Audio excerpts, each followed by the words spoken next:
Coach Corey Wayne, and this is my video coaching newsletter.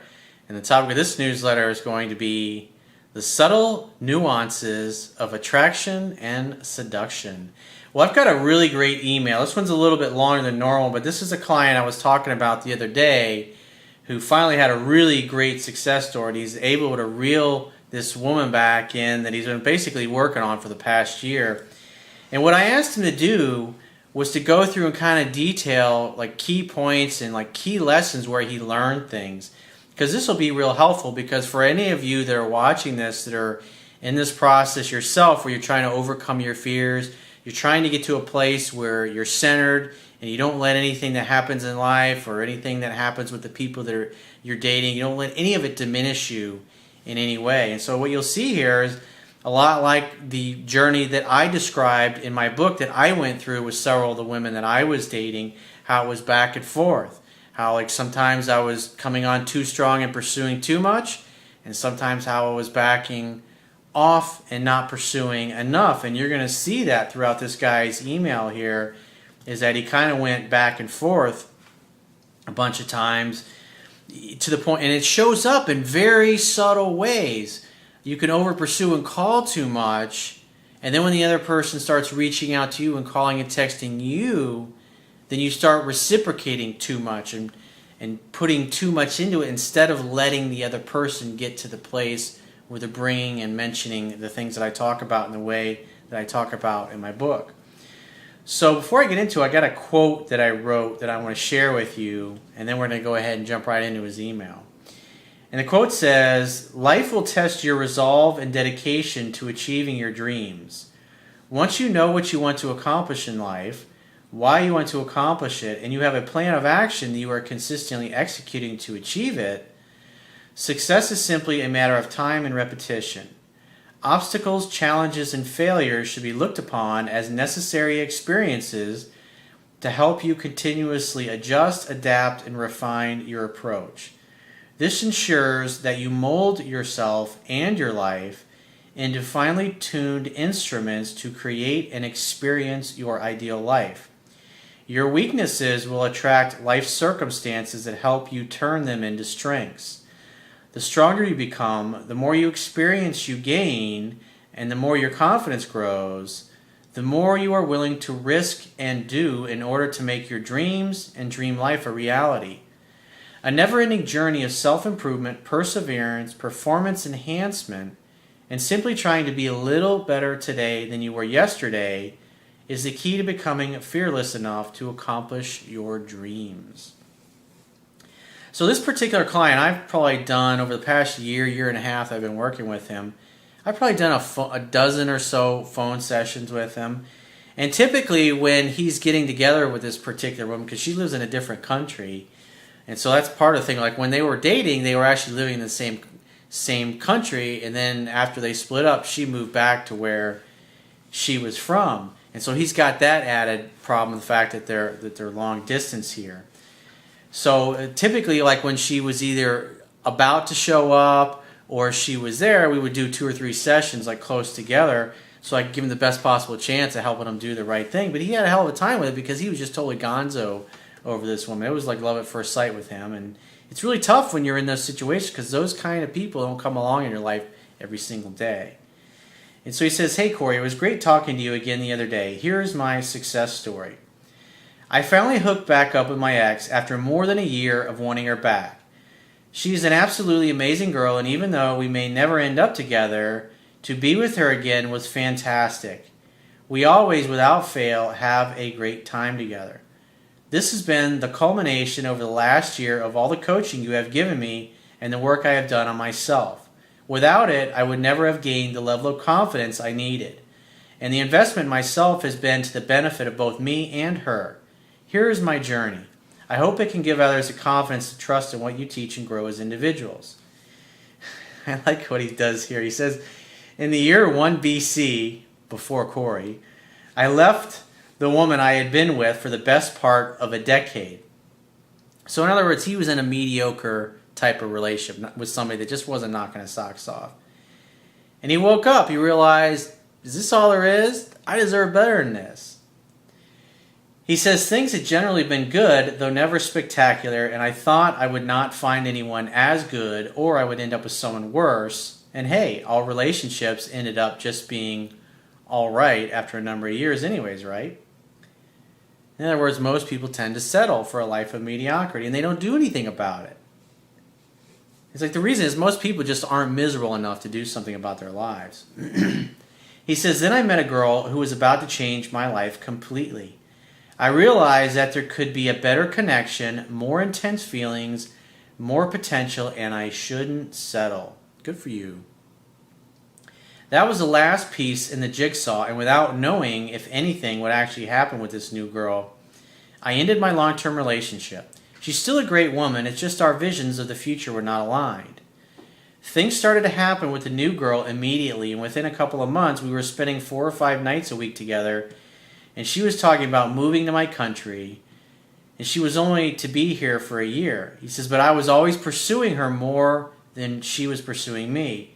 And her initial attraction of an 8 or 9 on a scale of 1 to 10 was definitely on the way down towards the end of her time in my town. I've always had a good attitude towards life and been successful in my career doing something I loved. I had a long-term relationship for many years, and I knew what I was doing, right? So how did I go from having a girl who had initial attraction of an 8 to losing her? What the hell had gone wrong? So I went to the internet and I learned enough to start to recover things. Eventually I found your book and videos just before she left. Things improved a little, but it was too late, and her attraction was so low that she wasn't even going to stay, and it was over. In the year 0 BC, before Corey, after she left, I really started to invest in your videos, and this is when my awareness and understanding began. I finally started to understand why my long-term relationship worked. I was focused on myself and a career that I love, and why this last one had failed. However, initially I went too far the other way and ended up being a bit of a dick when I next saw my now ex again early last year. She stayed with me, but we didn't have sex. We then barely kept in touch for the next couple of months, and her attraction level was back and forth, and I didn't understand why. In hindsight, I was still pursuing her about 50% of the time. Well, you'll notice it in my book and a lot of my videos, I say the guy should never be doing more than 20% of it. Anytime a guy is doing more than 20 or 30% of the calling, texting, pursuing, it's just a matter of time before he gets dumped or stuck in friend zone. And the reality is that under normal circumstances, when you start dating a woman, you follow the principles I talk about in my book, you really only have to initiate contact for the first 2 or 3 weeks or the first 2 or 3 dates. Because once she feels safe and comfortable enough and her attraction grows, then she's going to start calling and texting you more and more and more as the weeks go by. And once she starts initiating contact, since the guy's only going to initiate contact once a week anyways, and if she's texting you 2 or 3 times during the week, you're pretty much done with initiating contact. And you never ever have to do it again. She will always pursue you. She will always do 100% of the calling, texting, and pursuing. And if you allow a woman to do that, you never have to worry about over pursuing because you're always the one that's receiving her and making dates. Makes it really fucking easy that way. He says, I slowly started to trust and believe the things you were teaching, but only because of my past experiences now made sense in retrospect and now having applied it to women that I was meeting going on dates. Though I never took it anywhere with any of these women because my ex and I hadn't said we weren't exclusive anymore. Finally, my confidence in what you taught and my confusion over this unique case, unique, yeah, right, he puts in parentheses, required direct attention, and I decided to take what felt at the time was a risk and pay for a phone or Skype session with you. After all, this girl was totally worth getting things right for. The session was the week before I was due to go and visit her around the time her long-distance communication pretty much ceased. Thanks to your videos and Skype session, I was prepared and I knew there was going to be someone else in the picture. I found out when I arrived that there was someone else. So when I did the takeaway and told her I was out and going home, she was all over me again. We still didn't have... Basically what happened is he goes over there and she's like, oh, by the way, I'm dating this other guy. And he's like, hey, I'm going to leave. I'm not interested in this. Because I prepared him ahead of time. If there turns out there's another dude in the picture and she tries to put you in platonic friend zone, you're like, I'm going to leave and go home early because I came here to see you. But I'm not here to be your buddy. He says, we still didn't have sex and I wasn't quite strong enough to walk away completely that visit. I did say that I wouldn't contact her anymore, but she kept initiating contact every week or so. A month after I walked away, she was in my bed again, but yet again, we didn't go all the way as she was on her period. How convenient. How convenient when she comes to see you because she's dating another guy, it's always when she's on her period. Huh. That's very interesting. At this point, I tried moving on myself. I had no other choice, and that was your advice. So I made a move on a girl I liked who had been hanging out with, and I knew who had high attraction for me. She was also awesome, but the connection I had with my ex just wasn't there. And she resisted initially, saying we'd no longer be friends, and I actually messaged her, let's just have fun and see what happens. He says, have you heard that anywhere? I think I have heard that somewhere. Let's take a little detour. If you know the book really well, backwards and forwards, you know exactly what I'm talking about. He says, let's take a detour, as this girl also helped me develop. I understood myself enough now that I did everything right with her. And and this is why I say you should always have other women, because this is how you get better. Repetition's the mother of skill. And if you're hoping that a woman that you screwed up with is going to eventually come back, you could be getting better with other women and having great experiences, hanging out, having fun, and hooking up, and honing your skills. And then when that other person potentially comes back, you're able to do things right because you've been practicing and you've been succeeding and building your confidence with successes, as opposed to just sitting around waiting and hoping the phone rings and it's your ex. He says, almost 3 months after we started hooking up, she said word for word, this is the new girl he was dating, where is this going? And he says, and once again, I was prepared because I had seen the signs and discussed this with you. I prepped him because he could tell this woman is going to want to be exclusive, and he really just wants to keep it casual. And I talk about this in the book. I did an article years ago, how to keep a relationship casual when she wants to be serious. But I prepared him for this and what to say if she tries to be exclusive, and that's not what he wants. He says, I also knew that I needed to be honest and fair with her, so I told her that she was awesome, because she is, after all, but that I wasn't over my ex, and that if she met someone, that she should go for it, and if I did, that I would, but I'd love to keep hanging out. And listen what he says here. She thanked me for being so honest, and we had sex. See? She wants to be exclusive. He's like, I can't do it. Here's where I'm able to be, but I would really love to keep hanging out. He's totally being honest. And she's cool with that. She goes along with it. Even though it's not what she really wants, she submits to his will and goes along with it because really she doesn't have a choice. Because there's some guys, I have a buddy of mine that is constantly lying to women he's dating. Makes him think that he's being exclusive with them, meanwhile he's telling the same shit to 2 or 3 other women. And he's living this fucking lie. And he's bending himself in a pretzel and always trying to remember the lies he's told all these other girls. And it's like, and all he has to do is just be honest. And let them walk if they're going to walk. But more than likely, 9 times out of 10, they stick around like this girl did. He says, she thanked me for being so honest and we had sex. And I kept hanging out with her for 2 more months until she started getting attached again. At which point, it was no longer right to keep seeing her. The fact is, at no point in this learning process had I lied or misled the women I was involved with. I spoke my truth and I did the things I had to do for me. And that meant that I never felt guilty or regretted, and I was true to myself. I wasn't playing games with other people. I was slowly gaining the strength and confidence to stand up for myself, but only after I took a risk and applied it and found out that it worked. Now it is easy because the results have benefited everyone involved, so now it's internalized. Back to the main story of my ex. 2 months go by without any contact and she's back in my town, and she initiates and I tell her I will only see her if she wants me. She declined, but I initiated a few days later when I knew she was interested. He says, I know, chasing. And it's like, he could see, it's like almost there. She's almost ready. And then he can't help himself. He goes back to his old behavior. And everybody struggles. I struggle with it. He struggled with it. And all of my clients struggle with it. And anybody that's watching this, I mean, if you really like a girl, it's really hard, and you've screwed up with her, it's really hard to do the right thing. He says, this time she came over, but I rushed things, 2 steps forward and no steps back, and we didn't go all the way. I then understood what rushing behavior was like, another thing learned. And like, this was a key moment for him. This was a key moment where he really realized what he almost got to the point where he seduced her, but because he rushed it, it didn't happen. Again, this is how you learn. He says, and you see, each time I made a mistake, contacting her first, presupposing it won't work, i.e. fear, rushing things, etc., I learned from that mistake and I did not repeat it. Well, I usually did, he says. It was becoming part of me and I became more confident. The last visit by her was another turning point in my awareness. Now nearly a year since we last hooked up. The interest was there, but for some reason it wasn't quite enough.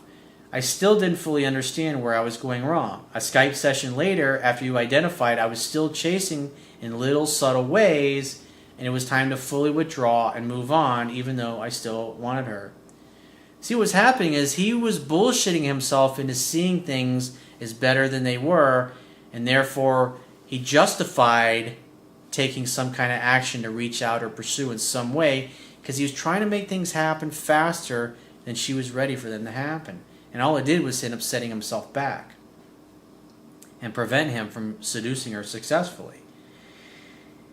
He says she kept initiating contact, though, and when she would say she wasn't sure about visiting after I invited her, in actual fact, I was still pushing her for an outcome rather than letting her feel totally comfortable, so it didn't happen. So I learned a little more and I moved on, and I became aware that the problem was in my impatience rather than with her.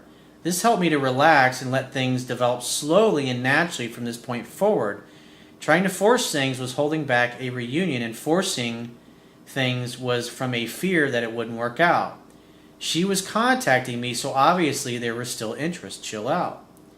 That's why I always say, think like James Bond. Think from the end. He always acts as if it's going to work out. Why? Because he's James Bond and he always gets laid. That's what always happens. Think from the end and act accordingly. Then weeks later, she told me she was going to be in town again and wanted to see me. This was a chance to get it right, now that she was single and initiating contact. By this point, the other guy was out of the picture. She brought over a bottle of wine and, with her interest sky high, me escalating things at just the right moment, we planned that I would stay with her when I was in town next in her city for business. And that particular time, when she came to visit, guess what? She was on her period. Notice how convenient. Every time she came to visit him, she was on her period. Wonder why that is. Very interesting. Notice she's blocking things going all the way. All because of how he's showing up. And he's admitting where he was fucking up there. He says, unfortunately, as with this brief meeting, that was all. She was also on her period, right? So doing that, says Corey. He says, stop doing that, says Corey.